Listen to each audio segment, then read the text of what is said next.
Off day on Monday for your Detroit Tigers. So we are doing a crossover with Locked On Toronto Blue Jays to look at the series ahead, look where both teams kind of are in the season, and big picture stuff as well. Really, really good conversation. Honestly, it was a really fun time. So I'm going to play the intro music, and then we'll have some ad reads in there. But besides that, enjoy the show on the other side of our intro music, which is happening right now. You are Locked On Tigers, your daily Detroit Tigers podcast. Part of the Locked On Podcast Network, your team every day.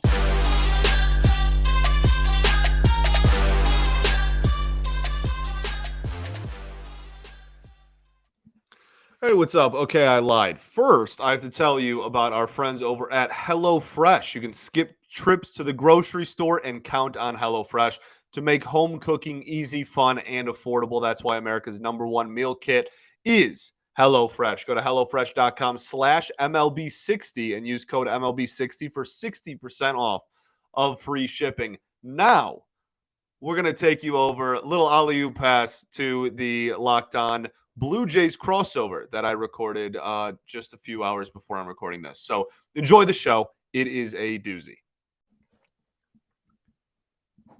I am Craig Ballard. I am Locked On Blue Jays special crossover episode. As you know, finally, Toronto Blue Jays getting a homestand, getting a home opener. But Craig, it's April 11th. Didn't you have your home opener ages ago? No, we did not. By far and away, the last team to have their home opener, the Detroit Tigers, for the 5th time in franchise history, are the Blue Jays' opponent on opening day. So I thought, who do we need to get a breakdown of the Detroit Tigers? Well, if you can think of somebody better than Scotty Bentley from Locked On Tigers, I'd love to hear it. Scotty Bentley, say hello to the good people. How's it going, man? Yeah, no, I appreciate you reaching out. This is, both of us have off days on Monday as well, so neither of us have games to talk about or anything. So it's kind of just perfect timing early in the year to talk a little bit of ball about these two former division rivals, but not obviously anymore. Scott, I think you're blowing a lot of people's minds there. A lot of baseball fans, I think, are newer baseball fans. So the whole idea of the wild card, that's business as usual. Scotty, of course, referring to, this is before his day. This is firmly in my day when you won your division or you did not make the playoffs. And what were the divisions? There was an American League East with 7 teams, an American League West with 7 teams, American League East with 7 teams, National League East 7 teams, National League West 7 teams. And that's it. You finished in first place or you moved on. And Scotty Bentley's Detroit Tigers were just downright rude. Just as a side note, in the 1984 season, the Tigers started off 35-5. So imagine that. That's a 6-month season. And a month and a half in, things are jam done. I will never forget. That was Willie Hernandez was the Cy Young. He was the closer. He was the Cy Young winner and MVP that season. Jack Morris, of course, was awesome. Alan Trammell, Lou Whitaker, Kirk Gibson, Darrell Evans. I think wasn't that the year he hit like 41 home runs at first base when no one hit home runs in the 40s in those days, right, Scott? Like he was. That was all incredible. That was all that was all very impressive, but hurtful to me, Scott. Hurtful to me and the rest of the American League East. I'll say that. But anyway, now Scotty, when I look at the 2023 Toronto Blue Jays, I mean, I think the roster as is a World Series contender. I firmly believe they're well positioned to add another piece, make another, dare I say, big trade, at least fairly big trade, leading up to, if not at, the trade deadline. And I'll be absolutely stunned. I don't think there's anything that can happen where the 2023 Toronto Blue Jays don't make the playoffs. Now, other side of the coin, Detroit Tigers. I've seen 2 wins from the Tigers. We've seen 2 wins from the Tigers this season. I saw your takeaway videos afterwards, your game recaps on both games. Scotty, dare I say, you were pleasantly surprised. Scotty, I felt like you were almost surprised to win those games. It was against Houston. That's good teams. But basically, my point being, Scotty, I don't think you're about to echo, yeah, you know what? World Series contenders, the Tigers as well. I don't think that's what you're about to say. But what does a successful 2023 look like for the Tigers?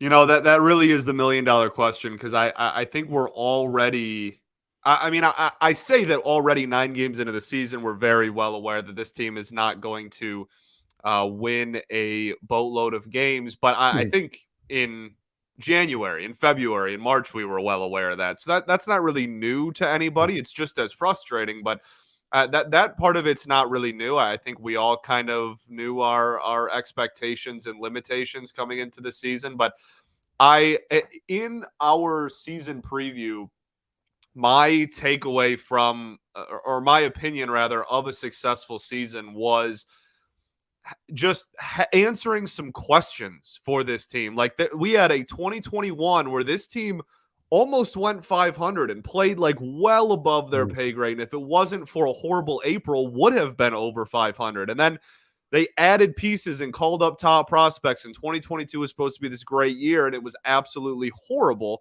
And so I think a lot of what deems this season as successful in my eyes and in this fan base's eyes is just answering some questions about like who's going to be here long term. Like we have a revolving door at third base. We have a revolving door for pretty much like 6 of 8 bullpen spots. We have several young pitchers or pitchers on 1-year deals that like who knows which one of those are kind of implemented long term. We have a lot of top prospects who didn't look good last year. Are they going to perform this year and prove themselves to be part of like the long term plan of this team? That's really the biggest thing for me, is just after the season, if we can look and go, okay, we have some clear answers. We have hopefully a clear core or group of players that we are planning on and can pencil in to be kind of like build this team around going forward. I think that would be more than a win-loss record could really ever say, because we know it's not going to be too pretty. I think that's probably the biggest win we could have this season is a decent sized group of players. We can go, okay, I want all of these guys back next year and the year after and the year after. You mentioned third base and relievers. A very interesting trade with some Toronto Blue Jay ties was the Tigers pulling the trigger to bring in Matt Vierling and Maton as well. Hopefully that third base revolving door, hopefully Maton can address that. I say it's got Blue Jay ties because it was in exchange for Roger Clemens' son, former Blue Jay, and Gregory Soto, who I don't know if you know, Scotty, Blue Jay fans were clamoring for Gregory Soto. I know many fan bases were actually at the trade deadline last season, but in particular Blue Jay fans. I actually, even though I was a little bit downer, I know that doesn't make sense, downer on Tim Meza in 2022 than I was on him in 2021, I still, when you look at Meza's season versus Soto's season, Meza was still completely superior against the lefties. Soto good against the righties, which comes into play now because you have to face 3 batters. But bottom line, I wasn't as crazy in pursuit of for Soto as most Blue Jay fans were. But that's 2 new players that we'll see tonight, not just tonight, in this series from Detroit, Vierling and Maton. I would imagine both would be in the game, would be in the lineup all 3 games. What are you excited about either one of them, Scott? Yeah, definitely. And I don't want to get it misconstrued where I'm saying that like Vierling and Maton are going to go out and put up like all-star seasons or anything like that. But these are guys that one are both going to get every opportunity to play. Like and that's something they didn't have in Philadelphia. That's why this trade was made, was because these guys aren't like 21, 22 years old. Like these are 25, 26-year-old dudes who just haven't been able to break a World Series caliber lineup over there in Philadelphia. And so I do really like Maton. He's gotten off to a rough start to the season as far as batting average goes. He doesn't have too many hits to his name, but he's walking a lot, which I really appreciate. And third base is obviously a huge need, so he's going to get a lot of looks there. And Vierling is just like a StatCast darling. Like he runs unbelievably fast. He's one of the fastest sprint speeds like in all of baseball, and he has the ability to hit the ball hard and all that. So people that are big on like Baseball Savant really like Matt Vierling's potential. So, and Vierling's gotten off to a really good start this season, which is nice to see. He's pretty much the sole reason we won the first game of the season in Houston that you were referring to. So, I'm definitely looking forward to both of them getting a ton of playing time. And one being a righty and one being a lefty. We're kind of seeing at least one of them in the lineup pretty much every night based on platoons and all that. Vierling, was it the first win or the second win? Got the extra inning game-winning home run against Houston. You had to like that. And I've seen him as well, Scotty, at all different positions in the lineup. So he seems to be bringing some versatility to that Detroit lineup. So looks like that trade could work out for you guys. Now, as far as tonight's pitching matchup, Alek Manoah, Matt Manning. Alek Manoah, glass half full for Tiger fans. Is that the fact that Manoah has struggled 0-1, but that ERA, 4.63 career ERA against Detroit, that's not very Alek Manoah-like.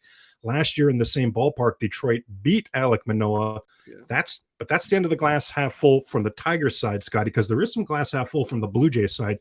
If you deep dive, who gave Manoah fits last season for the Tigers? Well, in that game that he lost to the Tigers last season, I believe a 4-2 final, Victor Reyes went 3 for 5 with an RBI.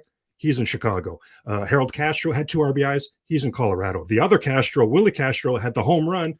He's in Minnesota. Current Tigers, just 3 for 20 versus Alek Manoah. So my goodness, Scotty. So I tried to help you with some glass half full stuff because, traditionally the Tigers haven't done poorly against Manoah. But what are you expecting tonight from this lineup? Because the guys in the lineup tonight have struggled against Alek Manoah. And the guys in this lineup tonight, your 2 best hitters, you talked about them, those young guys, Green and Torkelson, guys like that. I feel like Veerling, I feel like Detroit's best hitters are right-handed, and Alek Manoah against righties, that 2-seamer and that 4-seamer work, and that slider against righties, Scotty, I always joke, it shouldn't even be allowed. His slider against we're supposed to be engaged in competition here, Scotty. Alek Manoah's slider against righty is complete domination. So I have to imagine you're a little bit concerned tonight. All right, really quickly, got to jump in here, interrupt this amazing conversation that I hope that you are enjoying to tell you all about So Rare. So Rare is a revolutionary fantasy baseball game and marketplace transforming fans into owners with officially licensed digital cards featuring players across all 30 MLB teams. It's unlike any other fantasy baseball platform. So Rare managers truly own their fantasy experience. You can collect, buy, and sell and compete with others with playing cards that you own against global opponents and win epic rewards. Win or lose, you also still own your cards, and there's no cost to play. Plus, the more you win, the more you advance, collecting increasingly powerful cards and accessing less next level competition and rewards. It is awesome. MLB stars like Juan Soto and Julio Rodriguez are already partnered with it. It is fast, it is growing, and it is unbelievably fun. So head to sorare.com/lockedon. That's spelled SORARE.com to draft your team of free player cards, set your lineup, and start competing to win epic rewards. Again, that's sorare.com/lockedon to start playing today. Now, back to your regularly scheduled. Actually, there might be one more ad. Then your regularly scheduled programming. Yeah, well, look, I voiced my concerns for the first 6 weeks of this season multiple times on the show. If you look at the Tigers' schedule from opening day until like May 14th, it is all like 500 or better, or like teams that are going to be at least in the wild card hunt. Like it is an absolute gauntlet for a team that's already really kind of laboring and going through its own struggles. It's not, we just can't seem to catch a break in that regard. And so, yeah, I'm very concerned about pretty much every series from now until like May 20th, to be honest with you. And yeah, this one is certainly no different. Alek Manoah, I know he's, I guess, controversial is probably the word, especially of late with just his antics on the mound. I absolutely love it, but he is able to do that because he is a darn good pitcher. And I definitely, not only, I have a buddy who is an Angels fan, and obviously that's the series you're coming off of. And when going into the weekend, I was talking to him about the fact that he was playing the Blue Jays and whatnot and what they were expecting, and the fact that we played the Blue Jays right after him. And he was like, oh yeah, well, it's, we play the Blue Jays, but we're not getting any of their best pitchers. And in the back of my head, I'm like, oh great, that means that means that we're getting all of the best pitchers. So like obviously Manoah and then Gausman and whatnot. It's going to be a tall task. And we have yet to really see a full 9-inning game from this Tigers team this season. We're already 9 games deep, where they have put together really competitive at-bats from innings 1 through 9, like genuinely. And even in the wins, there was some good pitching performances by the Astros in those outings. We were just able to keep them off the board a little bit more. So, I mean, we'll see. But I would say concerned is kind of my lying emotion around this entire organization at the moment, nonetheless, for this series, for sure. Understood. Craig Ballard, Locked On Blue Jays, with Scotty Bentley of Locked On Tigers. Now, Scotty, how about the other side of that coin? How about Matt Manning? That's your first-round draft pick in 2016. Not sure that he's delivered. Well, that's just from the outside looking in. You're the insider. You'll let us know. I thought what was odd for me, Scotty, is I liked his forcing fastball last season. I thought it worked. He won his debut, which was a week ago today, against Houston. At Houston, I mean, fair game, right? Like that's a tip of the hat, yes. But his fastball got hit. So what are Blue Jay fans? What do we make of that, Scotty? What can Blue Jay fans expect to see from Matt Manning opposing us tonight? You know, if I knew what to expect from Matt Manning every Really? single night, I would be Oh, a millionaire, because oh, that okay. is something that I don't think this fan base even quite knows. That's been the biggest knock against him, is that there's two things. One is a legitimate third pitch. The fastball is obviously, you're going to see that a ton. I'll get to that in a second. The slider is his second favorite pitch, but it's kind of inconsistent on its production and how good of a pitch it is. And then he doesn't really have a solidified third pitch, and that's hard to be a major league starter with only two pitches like that. So that's the first knock. And the second one is legitimately just inconsistency across the board. We'll probably see it in the start. You'll probably see him in the second inning. His fastball will top out at 91, and you'll be like, oh, like, that's kind of weird. And then in the fourth, on an 0-2 count, he'll touch 96, and you'll be like, where did this come from? And that's just kind of the story of Matt Manning so far as a major leaguer. And the fastball was really effective last year. It was a very, very good pitch when it was located well. And that is going to be really, from a start to start, his entire the production that he gets is going to be heavily reliant, because of all those other questions he has, around the command of his fastball. If he's commanding the fastball well, if it's a solid 93 and a half mile an hour pitch, and he's putting it where he wants to, he's going to have a pretty decent night probably. But if he's not, then everything else starts to unravel, because every single start is heavily just based on his ability to do that, because he throws the fastball 50-60% of the time. So I would say concern is honestly a word I would use for him as well, especially against the Blue Jays team that historically, when you look at, not only is it just one of the better lineups in baseball, but that is a lineup of people who specifically hit fastballs well. So when you throw out a dude that throws a non-overpowering fastball, almost 60% of the time, it's going to be a test for Matt Manning, to say the least.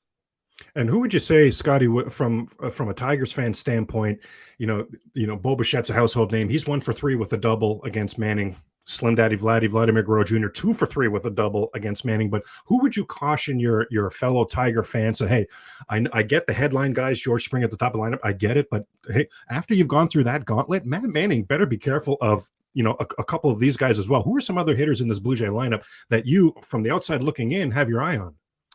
Whoever plays catcher for you on a nightly basis. I love catchers. So that's like my favorite position in sports.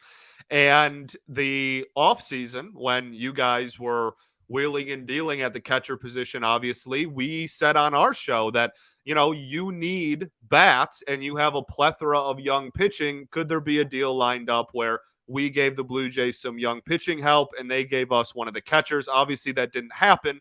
But I'm a huge fan of Kirk. I'm really just whoever you put back there on a nightly basis. It's such a impressive offensive output from catcher that you guys have managed to get, which not too many teams, I guess, really in baseball are able to say. And well, there's a few in the AL East, weirdly enough, but it's just a really impressive thing. And I assuming we get Kirk more times than we don't, him especially, just really, really impressive offensive output from that. And a guy, again, that can hit fastballs really well. I would certainly predict it's going to be Kirk in the opener.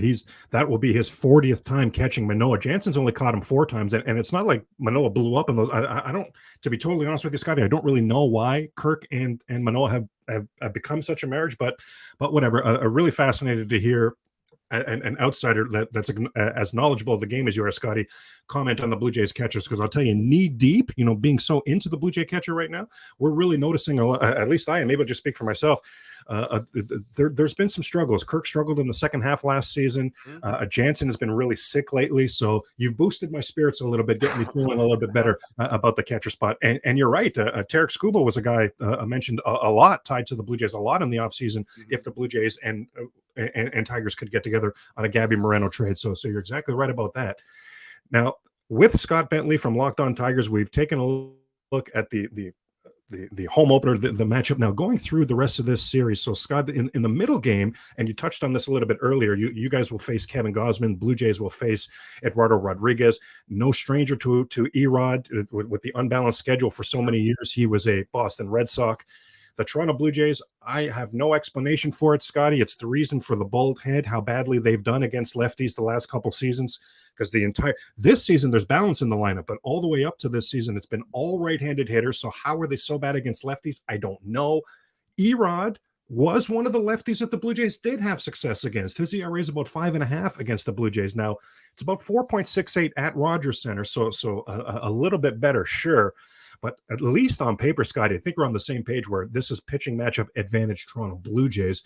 But in that middle game, the Wednesday night, Eduardo Rodriguez versus Kevin Gausman, what are you looking for? All right, I'm back one last time, and then you will be smooth sailing, and you will only have to listen to the show itself, okay? But first, I do have to tell you about our friends over at FanDuel Sportsbook. Grand slams, no-hitters, double plays, they are back with baseball season, and there's just no better place to get in on the MLB action than FanDuel, America's #1 sportsbook.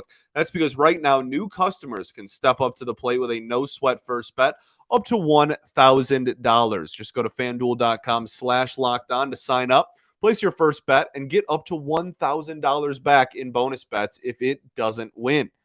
Aaron Judge, is he going to pick up where he left off? Anything involving Shohei Ohtani.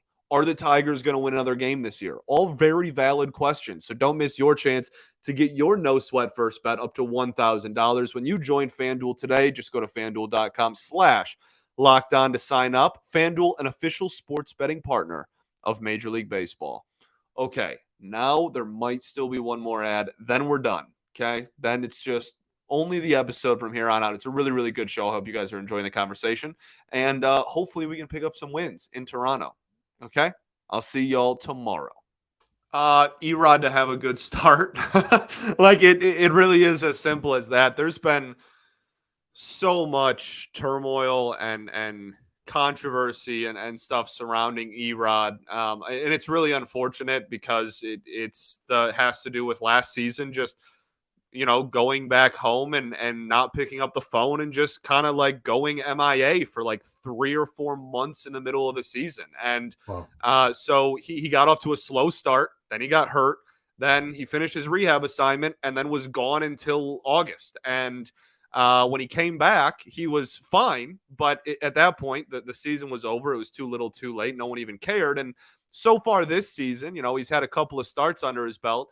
And neither of them awful in the sense that like he hasn't got blown up for a ton of runs yet, but neither one very exquisite either, right? Like neither start so far has been very great either. And so I know again, like it's a tall ask, but there is no like easy day for anybody in this rotation until the end of May. So like if you want a good start, we have yet to have a starting pitcher go 6 innings yet on the season. We're almost 10 games in.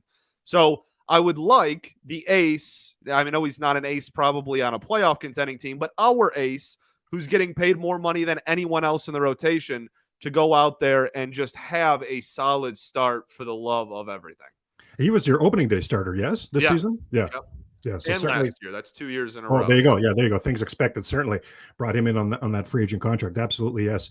Now, Scott, as far as the lineup, as far as facing Kevin Gausman, Gausman's just been so good. I believe he's he's at 12, and each start has been 6 innings of shutout baseball. He's been so good. His splitter is one of the premier pitches in all of baseball. We know that. So when you're looking at that top to bottom, that Tigers lineup, Scotty, maybe do we see Miguel Cabrera? And I don't know. We'll see what the lineup construction looks like. But in the game against Kevin Gausman, you're looking at this Tigers lineup. You're yelling at your TV screen at who in the lineup? Who absolutely is going to have to do the heavy lifting against a pitcher as good as Gausman? Wow, that's a heck of a question. I would say that the players that I think the whole season it is vital that these two gentlemen perform on a nightly basis because you're not going to get a ton of offense from anywhere else in the lineup is, as you mentioned earlier, Green and Torkelson.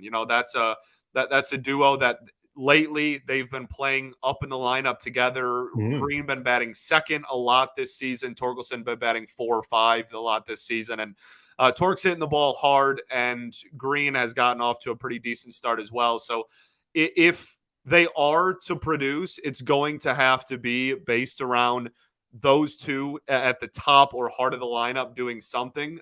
But the one player who everybody is just begging to put together even a couple good at bats or get on base or do even remote damage Got to be is Javier Javi Baez. Baez, Let who me has tell. Okay, I gotten wanted to off see if it to was Baez. Okay, I wanted to yeah, see. Okay. who has gotten off to a dreadful start to the season after a really, really underperforming season last year. Fans are absolutely furious with him. It's a constant weight on everyone's shoulders, himself included, I'm sure.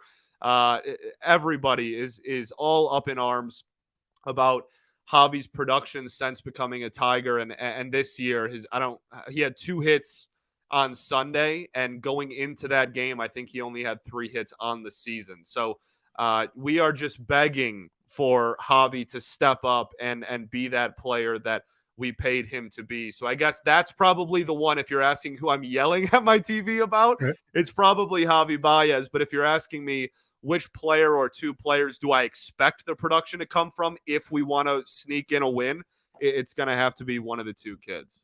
I knew you were going to say Javi Baez, and I don't blame the Tiger fans. That was a big contract. There was certain expectations brought in, and it's one thing to not live up to the expectations, Scotty. But I mean, and I'm not kicking you when you're down here, but he's not even been. He's been so bad.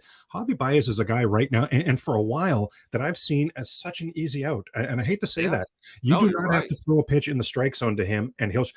For a Blue Jay fans, think about when Teoscar Hernandez first came up. You could throw that slider down and away that's way out of the strike zone, swing and miss. Fastball that's up elevated out of the strike zone, swing and a miss.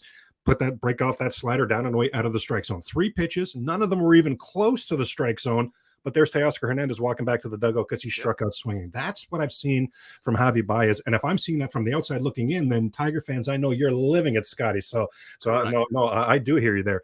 I'd love to get your thoughts real quick because we talked about you mentioned Green and Torkelson, and you were mentioning in an earlier segment that last season that was supposed to be the big deal, was these guys on the major league level. Okay, here's some steps forward. Okay, here come the Tigers with the development. It didn't happen, and I'm a big Riley Green fan, Scotty. From the outside looking in, it didn't happen. Where are you on these 2 guys right now? You say that this season they're the ones that have to do the heavy lifting. I would think your faith was through the roof on them starting the 2022 season. Is that still your faith? Where are you on these guys right now?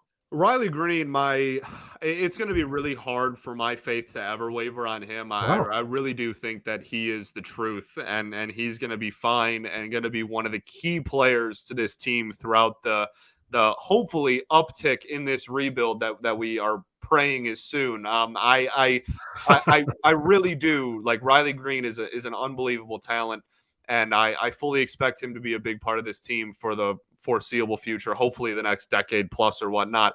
Torkelson's the one where everybody has a different opinion on him these days, just because last year was so bad for him at the plate. And so far this calendar year, so including spring training, he's been hitting the ball really hard. And it's in the first half of spring, he wasn't getting results. In the second half of spring, he was getting results. And now so far this season, he does seem to be hitting the ball harder and striking out less. And he's not tearing the cover off the ball as far as, stats go and whatnot. I think his average is in the 220s or 230s, but he does seem to be taking a step forward and seems to be at least a little bit better and more comfortable at the plate this year than he did last year. So, I don't think Torkelson will ever be like like mid or high 900 OPS guy that I think a lot of people maybe expected him to be on draft night going number 1 overall, but I do still think he very much has the capability of being a mid or high 800s OPS, like middle of the lineup bat for a good team. And I think we're starting to finally see some, even if they are baby steps, some small steps in that direction. So is it unfair to put, to say that on a night-to-night basis, like two of your least experienced players in your lineup have to do most of the heavy lifting? Yeah, but like that's where we're at, Yeah. 6-7 years into a rebuild, unfortunately. Oh, jeez.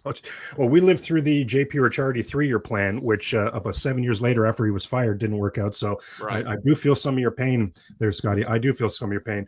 Craig Ballard, Locked On Blue Jays here with Scotty Bentley, Locked On Tigers. We turn our attention to the series finale on Thursday night. Now, as we tape this, we don't know how the previous games would have turned out, but I have to think, Scotty, that if you're the Tigers and you're looking, how do we find a way to get out of Canada with 2 out of 3 winning this series? I would think that, had to be emphasis on winning one of those first 2 games. And I'm talking about to be able to avoid being swept, because all due respect to Spencer Turnbull, he's a major league pitcher, but Chris Bassett on the mound for the Blue Jays, I feel like this Tigers lineup that is really scuffling. I feel like Bassett, the veteran, is going to have the cure for what ails them. Or sorry, is not going to have the cure, beg your pardon, for what ails them. I think Bassett will have a good game against Detroit.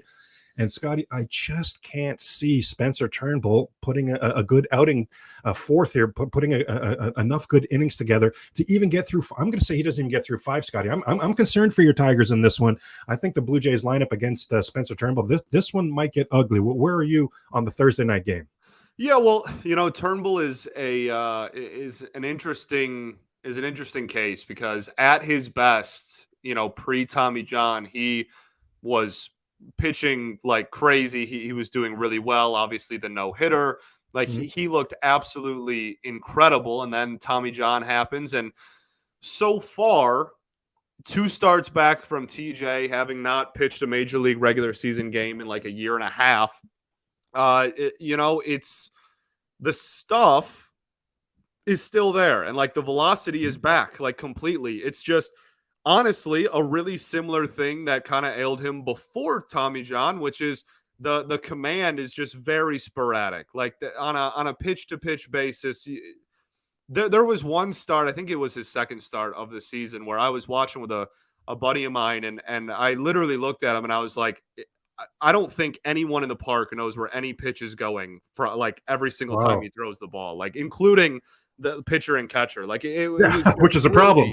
Yeah, like really, really sporadic and all over the place. So it really does come down to how well can he just, I'm not asking for, Maddox out there. I'm not asking for pinpoint. If he has good enough stuff, if he can even put it in the general vicinity that he wants it to be in, he will be a very effective pitcher. And in his second start, he wasn't getting very many strikeouts or swings and misses at all, but he was getting a lot of weak contact and was kind of cruising through 5. And then the 6th inning happened and it absolutely all imploded and it was terrible. So we'll see. But stuff has never been a problem. He has filthy stuff that surprises everybody he faces that's not familiar with him. But it really is going to come down to just how efficient can he be and how many swings and misses is his good stuff going to be able to induce. And as I've said about every pitcher, against this, it's a tall task and a heck of a test against a really good lineup for sure.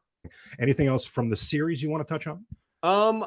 I don't think so. I guess I did want to ask about Vladdy. Because Scotty, I'll tell you right now, Vladimir Guerrero Jr. has been excellent to start the season. Oh, okay, good. Excellent to start the season. Only 3 strikeouts on this 10-game road trip.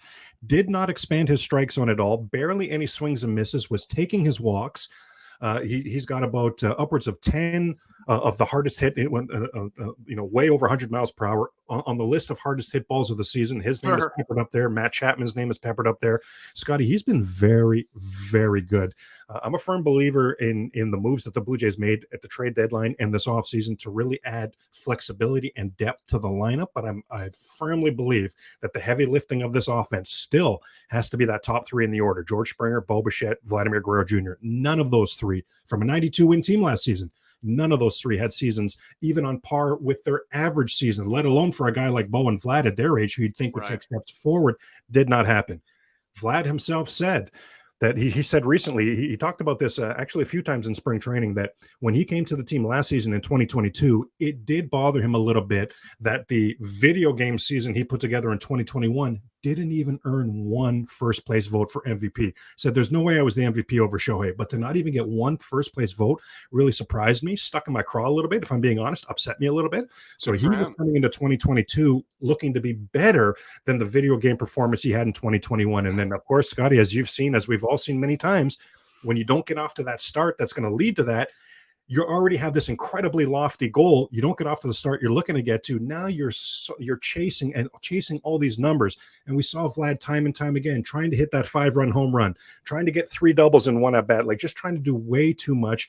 Where he gets himself in trouble is when he expands his strike zone. When he allows himself to play the pitcher's little reindeer games, Vladimir Guerrero Jr. gets himself in trouble. When he insists, and that's what he's doing so far this season, Scotty, when he insists on only swinging at strikes, when he brings the pitcher into the strike zone, you already know that swing is, I refer to it as, I call it controlled violence, Scott.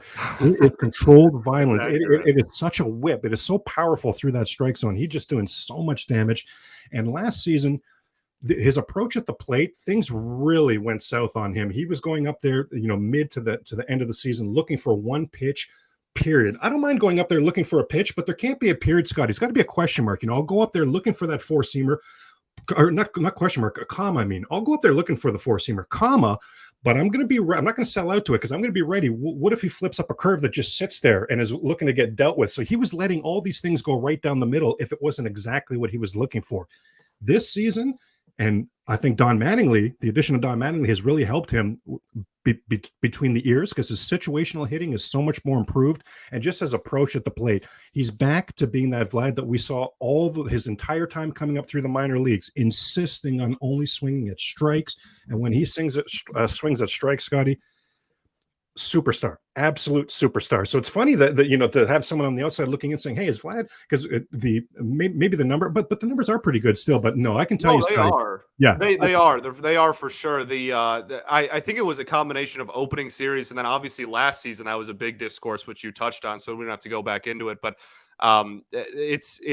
he's so unbelievable. And I also wanted to ask you about Matt Chapman's gotten off to a really good start, and that's someone that I've always loved Matt Chapman. I love his style of play. I love the way he plays baseball. And so seeing him get off to a good start is really nice. So I want to hear you talk about him. And then my last one is maybe a little bit of a downer after talking about two great players is just the Jose Barrios situation. I don't think we don't face him, right? We already went through the match. We won't be facing him. As someone who watched Jose Barrios come into my ballpark and dominate the Detroit Tigers when he was in Minnesota year after year after year, to see him then go up north and leave the division and then struggle is really frustrating for me, but I'm sure it's much more frustrating for you. It's so funny, Scotty. You were mentioning something on a segment we did yesterday, and I remember I told you after, I was like, "Oh, you mentioned something. I forgot. That's what it was." When you were describing Spencer Turnbull. Good stuff, but where he gets in trouble is when he misses his location. Yeah. Jose Barrios' slurve is as good a pitch as there is in baseball, but when he doesn't have his location to deal with, and what we've seen from Barrios time and time again, and already this season multiple times, he has a complete inability right now and has for the last year and a half to right the ship. When you see a first and third, when you see two men on against Jose Barrios, at least one, probably two more hits are coming. Another walk is coming. And one of those one or two more hits that are coming, that's at least one or two more hits coming. And one of those hits is a home run. He's not able to right the ship of allowing one run to score. It's always something crooked. The example I'm giving, Scotty, is there was a game in the Kansas City series where Alek Manoah had first and third, one out. Bobby Witt Jr., fantastic hitter, coming to the plate. He gets man on third, less than two out for a great hitter. Gets Bobby Witt Jr. to pop up the second, gets the next batter out. So pitched himself into trouble. He hit the 8-hitter and walked the 9. Like he pitched himself into trouble, but he was able to right the ship because he made pitches. In that exact same scenario, Jose Barrios, there would have been another couple hits in there, a walk, a home run. That would have been a 3 or 4 run inning. And when you talked about Turnbull having the good stuff, it was reminding me of the best pitching quote I've ever heard. It was from a former Blue Jay from back in the day, Bill Caudle, a former closer, who said, it's one thing to throw a baseball through a brick wall. It's quite another to know which brick it's going to go through. And that's what he's talking about. There's the location. So your Spencer Turnbull, that is our Jose Barrios. And you're right, Scotty. You're from a fan base in the AL Central who is every bit as shook and confused as the Blue Jay fan base is, because this was not what we'd seen from Jose Barrios. You talk about greatness being measured over time. He was year after year after year after year with that ERA in the threes and somebody that was reliable. All of that has gone out the window. And I am so sorry to tell you, Scotty, you are correct. You will not get to face Jose Barrios in this series. I'm sorry to tell you that. Well, you face Turnbull, so there okay, you go. there, yes. So yeah. Now the Matt Chapman, yeah, Mike. Well, I did a segment of the good and bad and ugly of what we saw from the Blue Jays in spring training, and Matt Chapman was one of the headliners of the ugly. Matt Chapman in spring training was deplorable. He hit 200, and I don't mean he hit in the 200s. I mean he hit 200. Did not even have a home run in spring training. He was working on some sort of new timing mechanism, a new toe tap that clearly wasn't working. He didn't have that down. All of a sudden, the lights of the regular season come on, and I don't know that I've ever seen somebody turn something on like this. I was talking earlier about Vladimir Guerrero Jr. and how consistent he's been with hard hit balls. Well, Matt Chapman's the exact same. Matt Chapman's the exact same. And where I'm blown away excited, Scotty, is it hasn't been pull or bust from Matt Chapman. He's using all fields. I absolutely love that. And not to get you even more worried, as I know you are with the series with the Blue Jays, but I don't think you can. Yeah. Okay, there you go. Well, the Jays took 3 out of 4 from Detroit last season in Toronto, and in that series, Matt Chapman had 4 home runs. I remember very much so. I remember talking about it. Yeah. There you go. Yeah, he's been off just a sensational start. Such a veteran presence. He started the season hitting down in that 7 spot. He's already up to the 4 spot and on this team. I also really quickly, I know we got to move on here, but I do want to ask you, we both have something in common in that both of our teams changed the dimensions of our walls. Yes. Wow. Yeah, absolutely. So, yes. So this is obviously in Toronto, and the Tigers' walls look horrible. They just put new walls in front of the old walls. They look disgusting. But our walls got moved in. We had the deepest center field in all of baseball, and now it's still, I think, the second deepest. It's still a deep center field for sure, but we've already kind of seen in the Boston series that we had, there's a couple of home runs, or one, I think, home run specifically that wouldn't have been a home run last year and was this year. So I'm just wondering how that adjustment has been for not only the fan base, but for the players as well, and how much is that going to affect maybe not our series, but yeah, our series and then the rest of the season. Blue Jay president Mark Shapiro, this is part of what he does best. He did the same thing in Cleveland, right? He improved not just the stadium, but how he refers to it as he's improved the game day experience for the fan.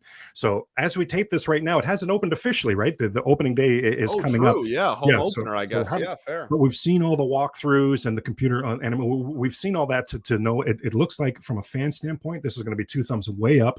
What I don't get, Scotty, is from an analytics standpoint, right now, it's all showing a 0 difference. So, in other words, no difference from season to season. My only guess is maybe because we just don't have data on it yet, because I don't see how could it not be? The fences have been moved way in. They've been lowered. I don't see how it couldn't be more of